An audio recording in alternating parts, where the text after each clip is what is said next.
My optimism, it's driven me to study economics and try to understand why we live in this amazing time. And objectively, when we measure incomes around the world and how they're growing, there are countries that are failed states and that are dysfunctional. But the real story of our time is this amazing tidal wave of prosperity.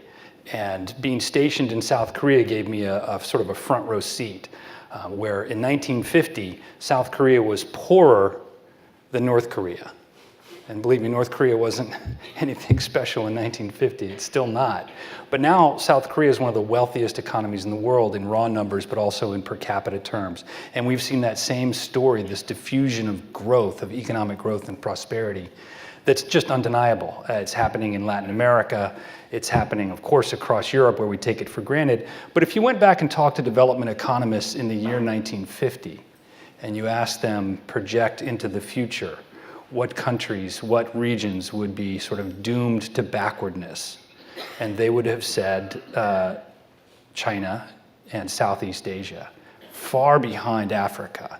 And so that's really been the miracle in the world of economic growth, is how from Malaysia to Thailand to certainly mainland China itself, even Indonesia. I mean, you have to reach pretty far in Asia to find a country that's not experiencing this miraculous growth boom. And so that's spreading. That gives me this optimism. Before I go any further in the speech, though, I did want to stop for a second and say thank you to the Camden Conference and the people of Camden. It's been, I mean, I've only been in Maine for 48 hours in my whole life. It's about the last 48 hours, and it's been fabulous. I heard that Maine is the long-lost twin of Michigan, where I grew up, and I feel very much at home here, so great to be here. Also, particularly Ward and Tracy Wickwire, who've been my hosts and have fed me really well. Actually, I had such a nice breakfast this morning, I kind of wanted to have nap time, but we're here, it's Sunday, let's try to do the Lord's work. And I'd be remiss without saying thanks to Charlotte, who reached out to me initially, and to Bruce, who I think is overseeing this whole effort. So thank you all. So yesterday, this idea of American exceptionalism came up, and I'm sure we'll get to that in Q&A, but I thought I'd go ahead and bring that into my talk a little bit. My faith in American exceptionalism is based in three things. And the first among those is that we are, in the United States, a nation of immigrants. That's why we're exceptional. There are a few other countries that are also nations of immigrants. I think Australia and Canada in particular, New Zealand, and there are others that I'm sure I couldn't list. But I think America is special because our immigrant roots are so diverse. They're not just deep. From every corner of the world, whether it's Asia or Latin America, certainly starting with the European migrants that came here. And so when we look abroad, unlike any other country, when we look in any direction in the world, we see family. When we see these images, that's family. So I think that drives us. The fact we've got a Statue of Liberty in the harbor of one of our greatest cities that says, huddled masses yearning to breathe free are welcome here. I still believe that. I think that's what we should aspire to. I'm not sure we always meet that. But that's the first thing that makes me feel that this is an exceptional country. The second is, and maybe this will be controversial, I'm Catholic, so I believe there's evil and good, but there's evil in the world, and I think there's evil in this country, but I think fundamentally, America's a good country, and we don't want to forget that. I think that can be traced back to our founding documents, Constitution and the Declaration of Independence, documents that proclaimed a faith in universal values for all mankind. So when we engage the world, it's rarely in pursuit of what scholars would call national interest, selfish national interest. And again, my view of the world is formed in the cauldron of serving in the military and being stationed in South Korea. Harry Truman didn't send troops back to South Korea because they'd all been withdrawn after World War II. To exploit the natural resources of South Korea, there aren't many, to steal the oil. It was for these universal values that liberty is something that's a universal good, and when we see others, whether it's in Kuwait or any country in the world oppressed, our heart goes out to them. And as I said, I think there's an aspect of seeing our brothers and sisters, not seeing strangers, not seeing aliens. In World War II, our soldiers didn't go to conquer and exploit or to hold land or to create the 51st state, rather to secure victories for allies and ultimately peace and prosperity for our foes as well. That had not been the norm for most of human history and how countries treated one another. And 3, America's a democracy. Now, we're not the first. I'm not even sure we're the best. And we still have a lot to learn as Americans, but we're in pursuit of a more perfect union. And I think it's because the rights of the people to govern are by electing servants, not masters. Now, as an economist, I've spent a lot of years studying how nations grow, and I can tell you the American system of property rights, of contract law, of patents that are in the Constitution, that's the fundamental reason, that set of institutions, why we've grown so robustly for over 200 years, far surpassing the expectations of our European friends. And it's why we're still skyrocketing ahead with new technologies. And this idea of the images we saw in the beginning of the presentation today, taken with an iPhone. I don't think the iPhones existed for 10 years. This is, I believe, the 10th anniversary. And so, by a company founded by a child of Syrian immigrants, by the way, Steve Jobs. So these are the reasons I'm optimistic, and I can't really repress that. And in particular, when we think about immigration, I think we should be proud of the special role that we have in the world today, a place that represents, for millions, a promised land to get to. I'm afraid we take this for granted, though, and that many in our country forget what has made us great. So let's remember that this year, there were 6 Nobel Prizes won by Americans, and all 6 were immigrants to the United States. In fact, 40% of the Nobel Prizes won by Americans are won by immigrants.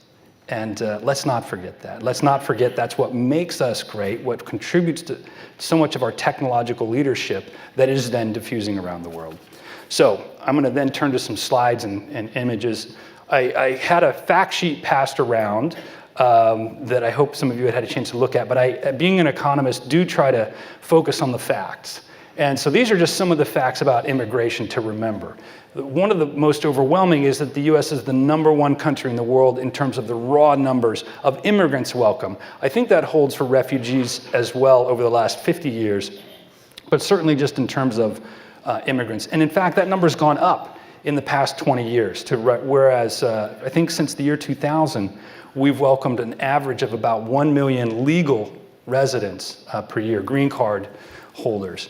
And I will be exceptionally worried if that number goes down. Right now, that's through legislation, not through executive action. So if Congress debates this, I worry about our exceptionalism if I see Americans want to lower that or abandon that, respecting a democracy, but thinking that would be a bad decision. And then some of the other facts here that I think you've all had a few minutes to look at. I didn't want to read them all, but they're in the fact sheet, and they're online for those of us who aren't here to get the handout at hoover.org. Look under immigration, and we try to make that prominent. So let's look again at facts, this time turning our attention to refugees. So I was interested about the executive actions that were taken by the president and the restriction on all refugees, or I should say a hold, but a potential ban on these 7 countries in particular. And I was curious how those 7 fit in to the overall portfolio of where refugees are coming from. So I highlighted a few of those in colors, but for most of the countries where we've been accepting refugees, and this is for the last 10 years, by country of nationality, are not from those 7 countries. In fact, Cuba is where the President Obama, I should say, this is really Obama's agenda, right, where he made his priorities. Roughly 100,000 a year refugees came in, so overall it's about 1 million. Cuba, #1, Burma, #2, Iraq, #3, Bhutan, #4. Now I have to apologize if anybody doesn't know where Bhutan is. I've written a book about countries in the world where I categorized each country's economic freedom, and I wasn't sure where Bhutan was. So I do know now, and it's a great story. President Obama wanted to make sure there was a refugee camp of Bhutanese Hindus who had fled the country, and they had been in refugee camps for a while, and he wanted to be part of the solution. The United States took a leadership role, taking more refugees out of that camp than any other country, more than India, more than Nepal. 100 times more than China, for example, right? By a factor of 2 orders of magnitude. That's global leadership, and I think that's something to be proud of. But the question is, imagine you're the president. You have 50,000 refugees that have been traditionally welcomed to the United States every year. Sometimes that can be raised. President Obama, at the end of his term, raised it to about 110,000. But you have to set priorities. So it's not a question of being open to the whole world. It's a question of where do you set your priorities. Venezuela is not one of the top countries here. I think maybe if I were president, I would want to welcome refugees from Venezuela, which is going through a pretty horrible crisis, self-imposed by a communist dictatorship. But these are President Obama's priorities, and I don't think they're wrong. President Trump will have different priorities. What I hope he doesn't do is lower the numbers. I think 100,000 is a good number. I would personally like to see us welcome 150,000, but recognize there's a capacity constraint to democratic attitudes. But that's really an interesting question, and I'm not sure where you all would prioritize, but that really is the fundamental question. It's not do you care or don't you care, it's where do you think you can do the most good, and how can you do the most good? Because welcoming refugees is only one part of the engagement solution. I mean, if we want to put our heads in the sand, we can do none of this. But refugee policy is one aspect. Certainly in a country as powerful as America, there are other aspects, and there are longer-term horizon thinking that we should do. So the second point here is these are the 7 banned nations just based on President Obama's last year that we have on record, at least where we have good data. And the 7 countries, if you pull them out, are minuscule in terms of those being a priority for the president. I think it was 2 years ago, the number of refugees from Syria that the Obama administration was welcoming was 34. And the year before that, it was like 25. So this wasn't a high priority for him, going back to 2011 when the crisis started and was raging. So now maybe it should be a priority, I don't know. But for a lot of years, it wasn't. This isn't just about Republican, Democrat. Cuba, we've always had a long-standing policy, and I think it's been a good policy to welcome refugees from Cuba. Okay, now this notion of the numbers, I think the numbers we have that we've heard a couple times, 21.3 million refugees worldwide, and as Alexandra pointed out yesterday, we need to remember the internally displaced, 65.3 million, most recent data. But I think sometimes that data missed some people. I haven't dug into it. Alexander maybe can tell us more details, or Kelly. But 1974, these are Cambodian children who were soon killed after this photo was taken by the Khmer Rouge. I don't know if they were counted as refugees or internally displaced, but it's been a bad world in a lot of places with a lot of evil for a long time, including this data set that covers, this is the worst crisis ever. I'm not sure it's the worst today that it's ever been. This is a concentration camp in Europe, and we shall never forget Bosniaks, and that crisis was happening from 92 to 95. And in both of these places, I think maybe the US was either slow or negligent in being more engaged. We could put up photos of Rwanda as well. The great shame is that we didn't get involved in Rwanda. And then these are Cuban refugees.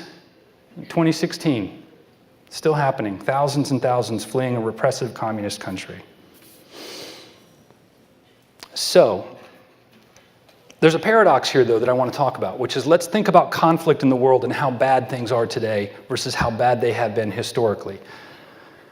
So, there's an international data set that counts battle deaths, which correlates with a lot of other violence, and these are some of the data on that. Steven Pinker, a professor associated with Harvard University, wrote a great book called The Better Angels of Our Nature, and looked at violence around the world. In fact, this violence has been coming down dramatically.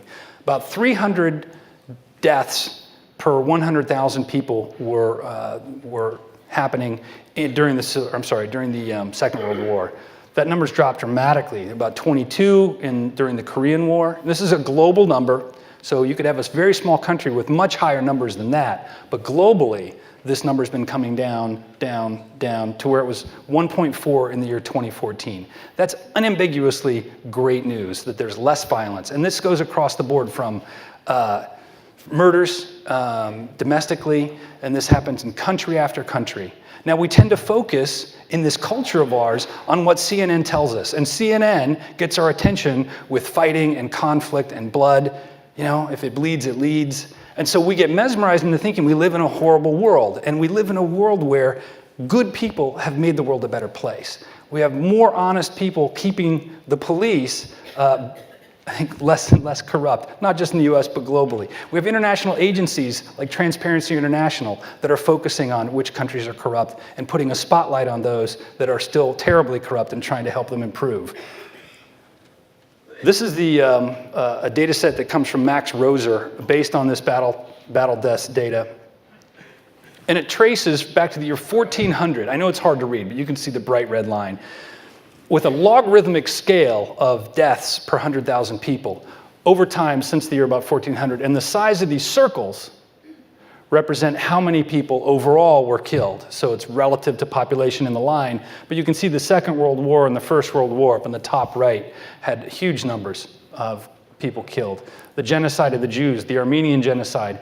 A separate data set goes from the year, I think it's 1946 to 2013, and there's just been an absolute collapse. Again, a logarithmic scale to where the numbers globally are 0.5, and they've gone back up to 1.4.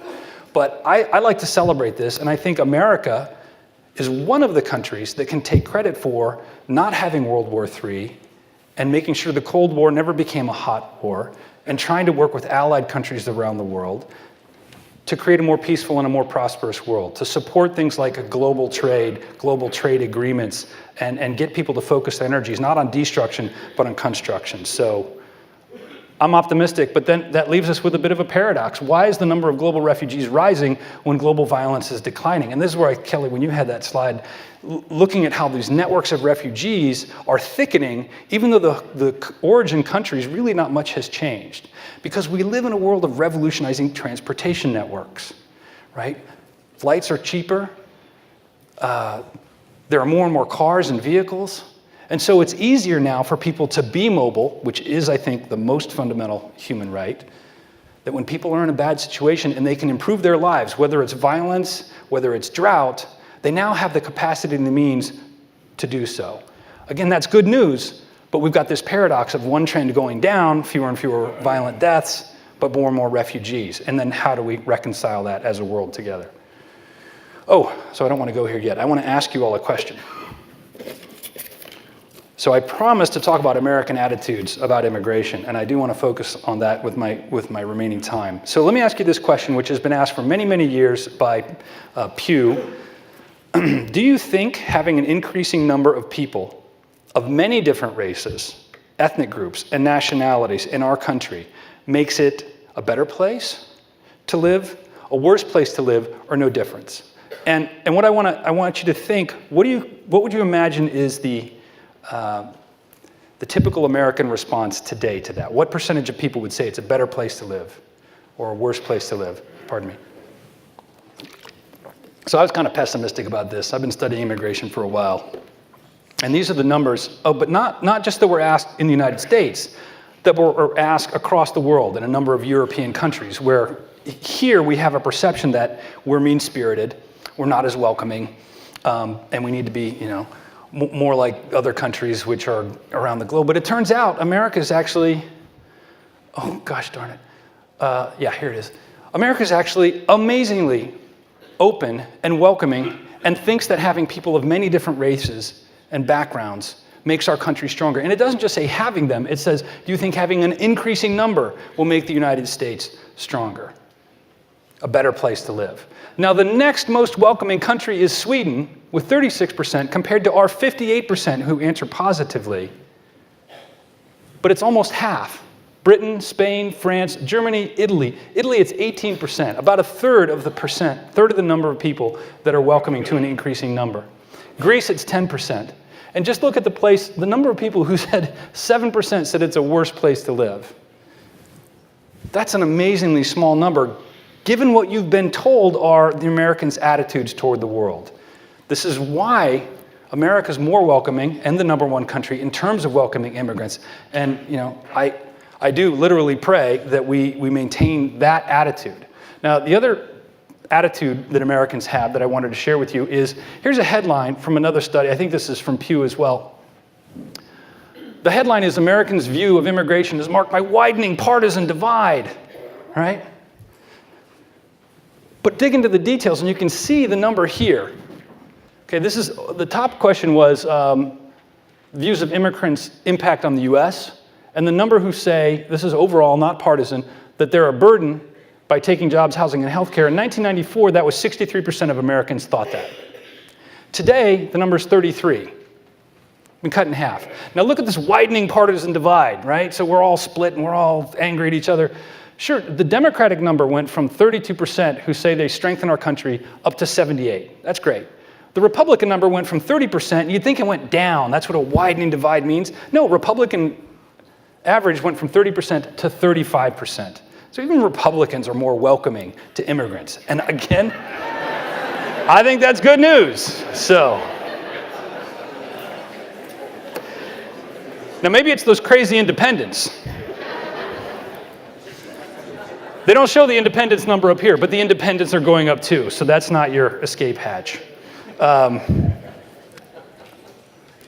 All right, you saw this. Now here's one that we deal with most of all is what do we do about the 11 million illegal immigrants here?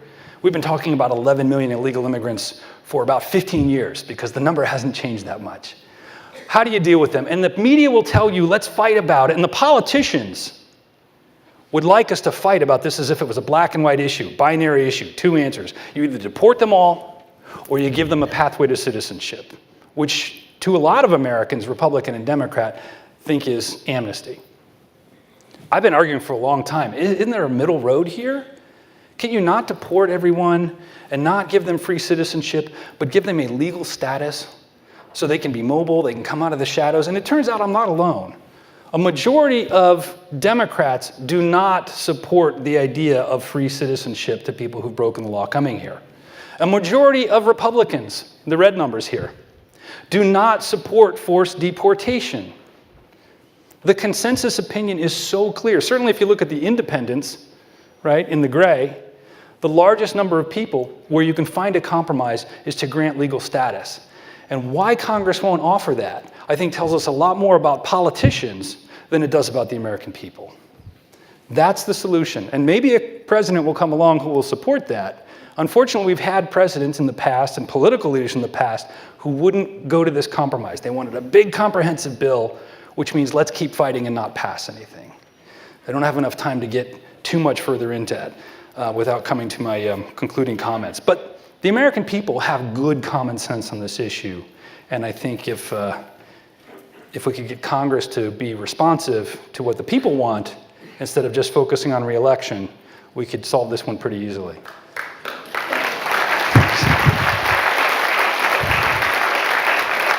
So this is lastly, I started to take a survey of scholars on immigration, left, right, and center, and ask them which particular individual ideas do they think are good. One of the questions we asked in our survey was, should we increase US refugee limits? I was really happy to see about 85% said yes. They either agree or strongly agree with that.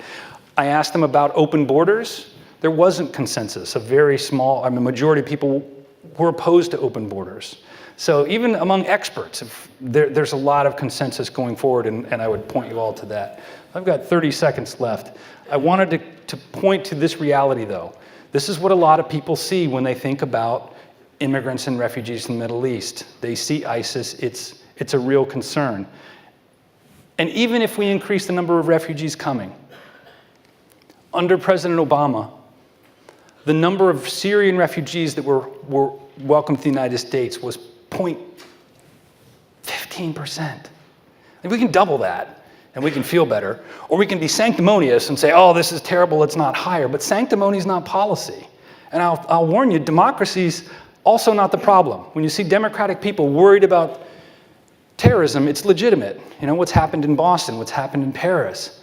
Those are legitimate fears. But my issue is, I really care about all those people that are refugees that can't get to a country to find refuge.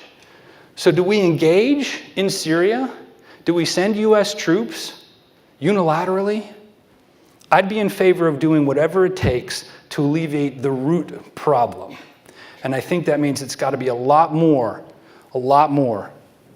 than just feeling bad that we don't accept more refugees into our country. So what should we do? 3 things. 1, stay engaged. From free trade to staying welcome to immigration to maintaining alliances around the world, particularly in the Middle East. Stay open to the world. And then 3, lead the world. Sometimes we can do a lot of multilateral action. I'm not against it.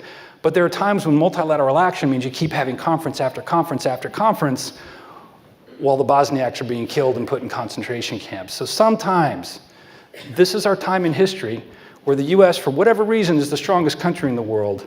And I think that gives us an obligation. So thank you all. Looking forward to the Q&A.